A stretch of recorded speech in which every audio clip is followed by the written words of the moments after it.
Hey, this is Kim from Three Olives Branch, where I believe that if you have to eat to live, then you might as well eat good food. And so today we're going to be making these corn and zucchini fritters, which are a great side dish for so many different recipes. And you can find the full recipe for these fritters, including instructions and tips, on the blog through the link below. I've also included in that post some options of things that you can serve with it, including the white gravy that you will see in the pictures. So be sure to like and subscribe to the channel if you've not already. You can get more of my recipes here in the future. But for now, let's get started making these yummy fritters. All right, first thing we need to do is get our zucchini going because we have to let it drain. Moisture is pretty much the biggest enemy to making a fritter, not only because you need them to hold together, but also to not have the moisture going into the oil, which will splatter all over when you are cooking. So we're gonna get our zucchini here. This one's very large. It came from the garden. It's actually a smaller one for a garden because mine get really large before I find them and pull them out. But we're just gonna chop off the zucchini here. And I like to just use one of these stand box graters. My favorite setting is this one here. It's like a large circle. I find that it won't be like actually that large of a piece. If you do something small like these, you're really gonna end up with just mush or shards since this is a softer item compared to cheese. So again, this one is one I like. You could also do this in a food processor or something else that shreds if desired, but again, keep it towards something a little bit larger. So you're just going to grate this zucchini here. We're going for about 1.5 cups in order to make this about 50-50 with the corn. And once you are done grating all of your zucchini, then you're going to grab a bowl, put a strainer on top of it like this, and we're gonna put our zucchini in here. Get a big pinch of salt and mix this around. And we're gonna leave this for at least half an hour. You can do this even longer or overnight in the refrigerator. And what's gonna happen is gravity, as well as the salt, is gonna pull this extra moisture out and put it in the bowl instead of in your food. So that's the first step. All right, our zucchini has been sitting here for a good half an hour, and you can see as we remove this from on top of the bowl, all of this moisture that came off of the zucchini itself. So that's from us letting it sit there with the gravity and also that big pinch of salt.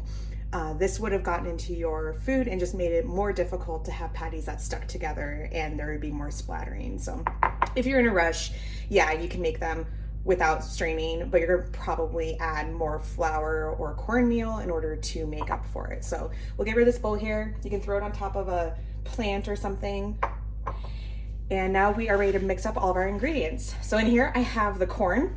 Fresh corn is of course the best for this. You really get to taste that corn flavor, but if it's not in season or you don't have it, this is frozen corn. Frozen corn works just fine. You just want to make sure that it's thawed, or else all of this is going to stick together when you assemble it. You could also use canned corn, but canned corn does have a lot of salt, etc. in there, so it's going to change the flavor a little bit. So we're going to add our zucchini in there, and you can see it's already pretty. And now we're going to add the rest of our mixing ingredients. So this is some flour. We also have cornstarch. Both of these are going to be our binders. The reason why we're using both: cornstarch has a really great texture to it since it's a little firmer. It's also going to bring a great nutty corn flavor to the food as well. So got the cornstarch. We have a beaten egg. You want to make sure that it's beaten pretty well because otherwise you're going to get big clumps of egg in the fritters that could cook a little bit strangely. We have a little bit of heavy cream.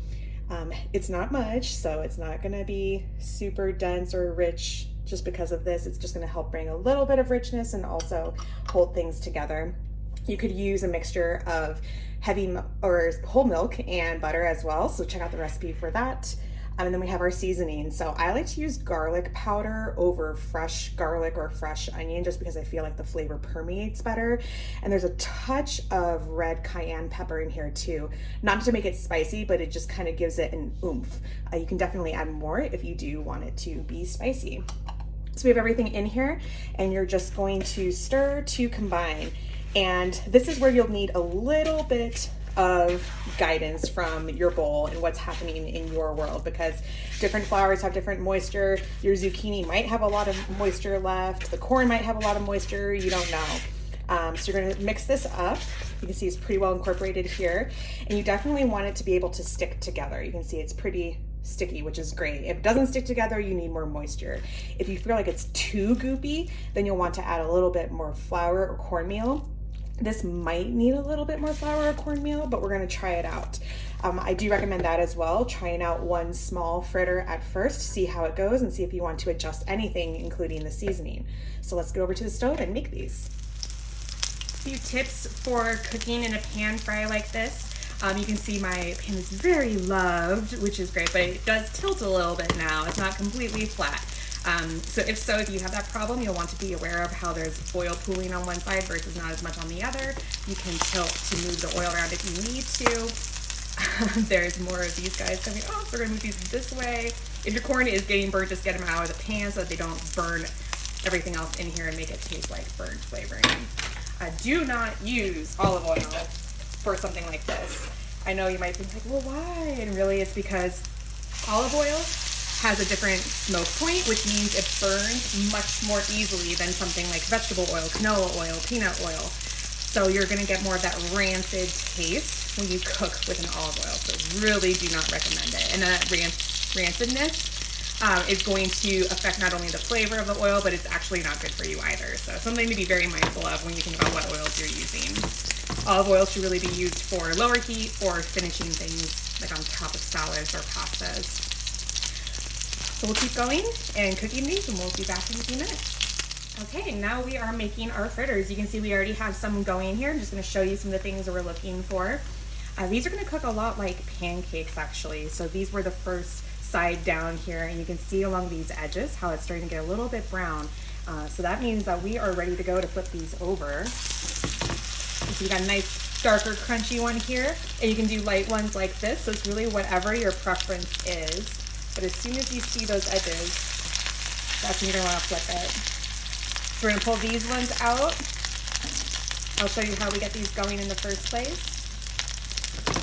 All right, so we have a little bit of oil down in the pan, and you'll see like these little pieces of corn just like float away sometimes, which is totally fine. So you're gonna get some of your mixture. I like to use a measuring scoop, just to make it easy and make sure that they're all approximately the same size. This is a 1/4 cup, which I find to be a good size. Put it in there. I just press it down a little bit to make it a relatively even surface and let it go. Try not to touch it for a little bit once you put it down until that crust forms, just like pancakes. Otherwise, they're going to break and get really weird and mushy.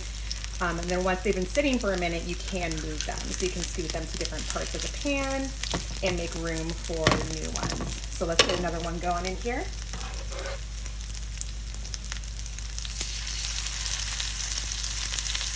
And when those little pieces of corn float away, you can try to put new ones right on top of them, or you can just go in here, scoop them, push them back in on top. It happens. There'll be a little bit of splattering just from the moisture that is in here. So one big trick I love to use is a splatter screen like this that I've been using. It keeps all the oil, for the most part, trapped in that pan, so it's not going to be hitting you as you're waiting for it to cook. So really, really worth the investment of having that. They're pretty cheap. You can find them on Amazon and in your stores. So it only takes a few minutes per side. You can tell if they're cooked or not just because, again, like pancakes, if you push on them, if they're spongy or not. If they give way a lot, there's probably some dough in there. If they feel relatively firm, it means you're probably good to go. You can also keep these warm in an oven on a baking sheet or something similar to give them some air for the heat and the moisture to escape from cooking them so they don't get soggy on the bottom. So just keep going until these are all done, and you will have beautiful corn and zucchini fritters. Thanks for following along, and don't forget to like and subscribe to the channel for all of the great recipes that are still to come. And check out this recipe and more on my site, 3 Olives Branch. See you next time.